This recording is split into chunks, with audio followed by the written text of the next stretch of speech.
మీరు బ్రహ్మానందం గారి కోసం ప్రస్తావించారు. మీ యాహ్! ఇద్దరి కాంబినేషన్ సూపర్ హిట్ పేర్. అవును సార్. అవును. ఎలా అనిపిస్తది మీకు ఆయనతో అంటే కోఆర్డినేషన్ అవన్నీ? చాలా బావుంటది సార్ హ్మ్. అసలు. అంటే ఆయనతో యాక్ట్ చేసినప్పుడు ఆహ్, చాలా స్ట్రెయిట్‌గా ఉంటామనమాట. ఓకే. ఎందుకంటే ఆయన ఏసేస్తారు. ఓకే. అక్కడ స్క్రిప్ట్‌లో రాసున్నయి ఏమి ఉండవండి. ఓహో! ఆ! సో, ఆయన మాడతారు. "ఎళ్ళు వాడు" అది అంటారు. అది హ్మ్. స్క్రిప్ట్‌లో ఉండదు ఎళ్ళమని, వాడమని. ఆహా! ఓకే. ఆ! ఓకే. ఓకే. అవేమి ఆయన ఉండవు. ఆయన డైలాగులుంటాయి అంతే. స్పాంటేనియస్‌గా యాడ్ చేస్తారు. యాడ్ చేస్తారు. ఓకే. ఆ! Add okay. చేసినప్పుడు వాడు అంటే, ఆ! అవును. ఇట్లా ఆ ఎక్స్‌ప్రెషన్. చిన్న చిన్న ఎక్స్‌ప్రెషన్స్ ఓకే. మళ్ళీ ఆయన ఏదైనా "ఏయ్! నిన్ను కొట్టానంటే" "అయ్యయ్యో! కొట్టకండి" అని. అవునవునవును. సో, ఇలాంటివి మేమే యాడ్ చేస్తామండి. ఆయన ఓహో! యాక్షన్, నా రియాక్షన్ ఉంటది. ఓకే.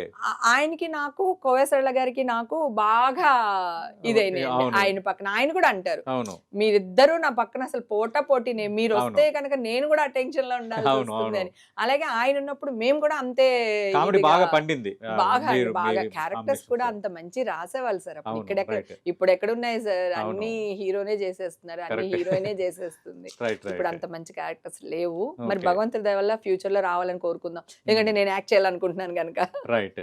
అంటే ఇంక మీరు 10 టీవీ వేదికగా చెప్తున్నారు ఇంకా I am ready for acting అని. Yes sir. Yes hmm. Sir.